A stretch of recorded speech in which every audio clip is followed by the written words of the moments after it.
What's going on, team? It's Caddy with Money Investing. I hope that you all are having an amazing day. So in this video, we're going to be talking about one of the stocks that I'm personally watching next week, and that is going to be a company called Lmnd.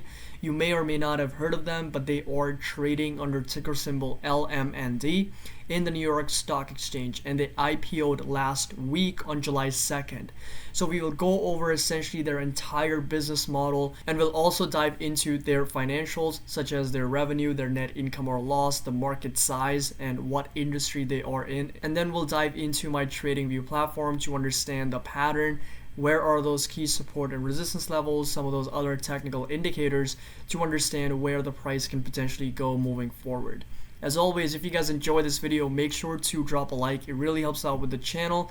Also, make sure that you subscribe and hit that notification bell so you don't miss out on any future market updates and videos related to investing and technical breakdowns. So Lmnd, like I said, they're listed on the New York Stock Exchange under ticker symbol LMND. But Lmnd as a company offers homeowners and renters insurance in the United States and liability insurance in Germany and the Netherlands. They are powered by artificial intelligence, so that's their catch. They are very tech driven, so they're powered by AI and behavioral economics, and Lmnd set out to replace brokers and bureaucracy with bots and machine learning, aiming zero paperwork and instant everything.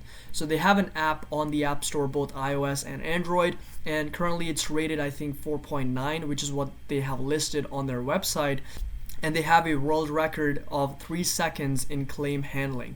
So we will go over their pricing, but I think it starts as little as $5 per month for renters or homeowners insurance, and you essentially pay that flat fee, and every time you have a claim, you go through the app and you put a claim in, and an artificial intelligence or a bot will essentially analyze that claim and will give you a approval or in review message within 3 seconds. So this right here essentially says 30% of claims handled instantly. So that essentially means 3 out of 10 people are handled by the AI or the bot instantly and get a message whether they're approved or they're going into review. So for the 7 out of 10 people, they are essentially going into review by an actual human being, and they're going to be reviewing their claim moving forward. So this right here is a good representation on where they are located geographically and how the claims actually work. So currently they're, I think, in 25 to 26 states in the United States, and then they're also in Germany and the Netherlands. These are all the states that they are currently offering these renters and homeowners insurance in, and these are all the states that are going to be soon included in the company's business model. And this right here is how they're seamlessly filing claims from your phone anytime, anywhere. And you can see how you can just tap the claim button on your app and then tell us what happened. Our AI runs dozens of anti-fraud algorithms, and then if your claim is instantly approved, our AI will pay it in seconds. So they essentially approve and pay out claims very, very quickly, and then if they're not approved, then the AI hands over your claim to a devoted team of humans to handle the claims as soon as possible. So now we're going to move over to the prices and what the structure of those claims look like. So right now, majority of those claims are coming from theft and vandalism. I've actually seen an ad for Lmnd multiple times where there's a guy just sitting at a coffee shop and his laptop is getting stolen, and then Lmnd pops up and essentially says that, you know, cover your personal property, cover your personal physical property for as little as $5 per month, so that you are covered for that type of insurance. So this essentially is the renter's insurance starting with as little as $5, and then homeowner's insurance starting with as little as $25. I went through the application process, and I think my insurance came somewhere between $13 and $14 per month with some decent coverages. You can always add more stuff like your spouse or increase your limits if you want to. So it was fairly quick. I was dealing with a bot online on the app, and it was very instant. So now moving forward, going into the company's revenue, net income, again, like I mentioned, they recently IPO'd, so there's not a lot of data available for this company. But looking at their revenue in 2018, they were just over $22 million in revenue. In 2019, they generated just over $67 million. And in 2020, the first quarter, they've alone surpassed 2018's complete annual revenues, right? So in 2020 first quarter, they generated over $26 million. But obviously, they have not been profitable. They are generating a net loss year over year. In 2018, they generated a net loss of close to $53 million. In 2019, they reported over $108 million in net losses. And then the first quarter of 2020, they generated just over $36 million in net losses. So now if we talk about where that revenue is coming from, this right here is going to be the revenue breakdown. And one of the things that I learned in my insurance classes that I took back in school is that a lot of these insurance companies, what they do is they invest their premiums into very safe bonds in order to make their money work for them. So what they're doing is they're taking the premiums collected by the people and they're essentially investing that money in very safe bonds, right?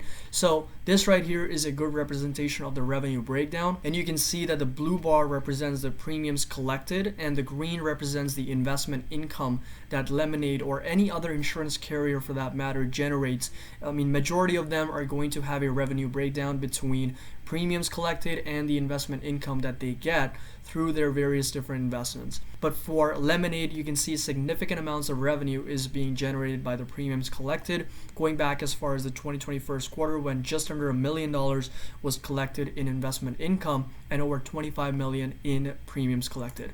So now when we go over the expense breakdown, right, what is causing Lemonade to actually lose money year over year, and why are they not reporting a net income? This right here is going to be a good representation and a complete breakdown on what they're spending their money on. So S&M essentially represents sales and marketing, which is going to be their biggest expense year over year. You can go back as far as 2018 when they spent over close to $42 million in sales and marketing, which is even more, almost double their actual revenue.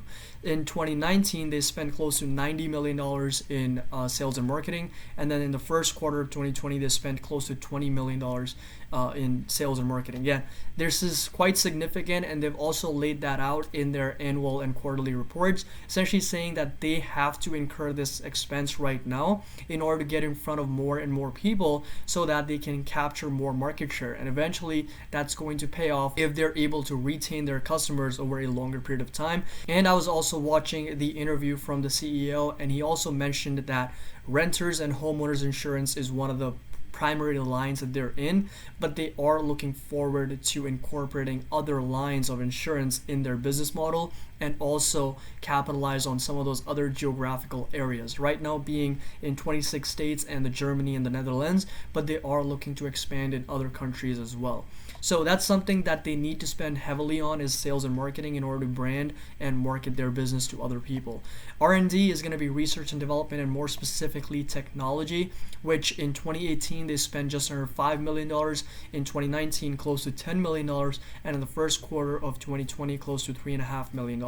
And again, this is going to be an expense that is going to increase over time in my opinion, because they are very tech driven and they are utilizing artificial intelligence and machine learning and bots in order to provide quotes and analyze claims. And last is going to be general and administrative expense. In 2020, the first quarter, they spent just over $18 million in that expense. So now we're going to look into some assets and cash versus liability. This right here is their total assets versus total liabilities. You can see that they have a relatively healthier balance sheet, with total assets being close to $400 million and total liabilities at just under $125 million.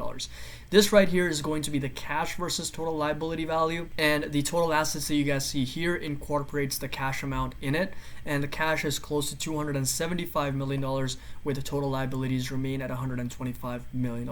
So you can see that they have a healthier balance sheet with enough assets and cash in order to pay off their total liabilities if they wanted to. So now we're going to move on to the market size, and these are the three market sizes that I wanted to kind of incorporate in this video. The first one being the homeowners insurance, which Lemonade is in the business of, and as of 2024 projections, the market share or the market size is supposed to be, or is going to be, close to $125 billion. So there's a lot of market share that Lemonade can potentially capture if they're able to position themselves for success and if they're able to capture more and more people to use their app.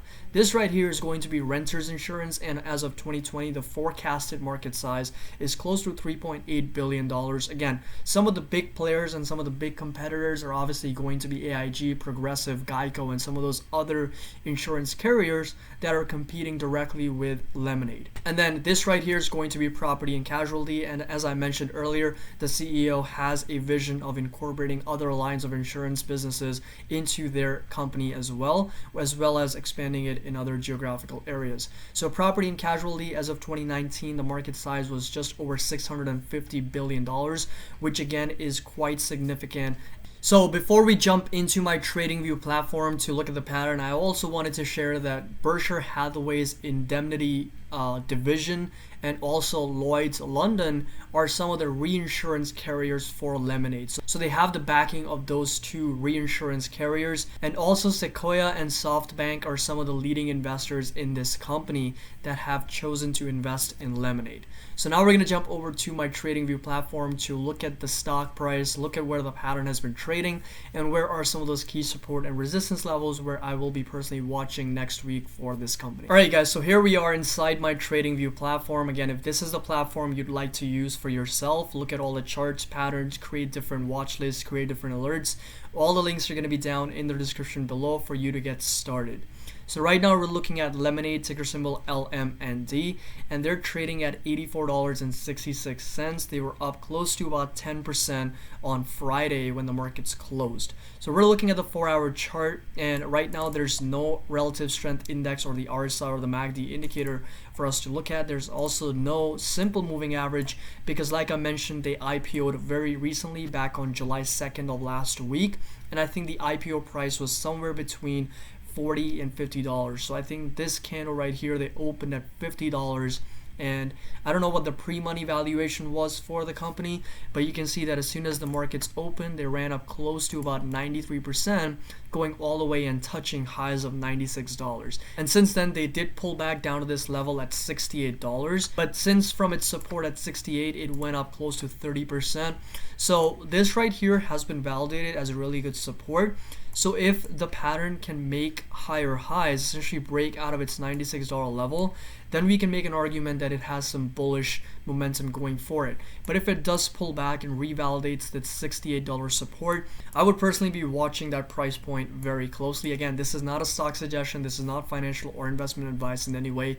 Please make sure to do your own research and your own analysis when it comes to investing in the stock market, and never trade or invest based on other people's opinion. So right now, based on this pattern, I mean, there's not a lot of data for us to analyze as it is, but the $68 level has acted as a really good support, and a strong support rather, because it jumped close to 30% from when it hit that level. So the 9 EMA is holding strong as well at $80 per share, and moving forward, if you do see some type of minor pullback, I would personally be keeping a close eye on it, and that if it were to break above the $89 to $90 level, which is a more near-term resistance, that's when the stock hit on July 10th at $89.50. I will go ahead and create an alert over $89.50 just so I get notified if the stock price is breaking out of those levels. And then of course the all-time high sits at $96.51, and if we can actually break out of that level. So moving forward, I do see the long-term value in this company, especially when they are trying to incorporate technology in the insurance business and how they're utilizing AI, machine learning, and bots in order to generate faster and more instant claims and capture more market share. The only question is if they're going to be able to hit that level where they are having a significant impact in the insurance industry and they're able to capture a sizable market share. After that point, their revenues will increase, their net income will increase, and they will reduce on some of those sales and marketing costs, which are eating up majority of the revenues. It's just the next few months we need to find out how well they do as a stock price, and when they report those quarterly results in order for us to get a better understanding on the free cash flows. Right now the company has negative free cash flows, so we can't really understand the intrinsic value or the fundamental value for this company, and there's no analyst estimates for this stock as well. For these IPO companies, it becomes really challenging for us to understand what the intrinsic price is, but there's definitely growth with those IPO companies, as we've already seen very recently in a lot of those stocks. So that being said, this right here is going to be the stock that I'm going to be personally watching. Hopefully you were able to get a lot of value out of this video. We talked about their financials, their complete business model, their complete net income, loss, revenues, cash, debt. As always, if you guys enjoyed this video, please make sure to drop a like. It really helps out with the channel and recommends this video to other people who might be interested in watching. Also, subscribe and make sure that you hit that notification bell so you don't miss out on any future market updates and videos related to investing and technical breakdowns. As always, happy investing, and I will see you guys in the next video.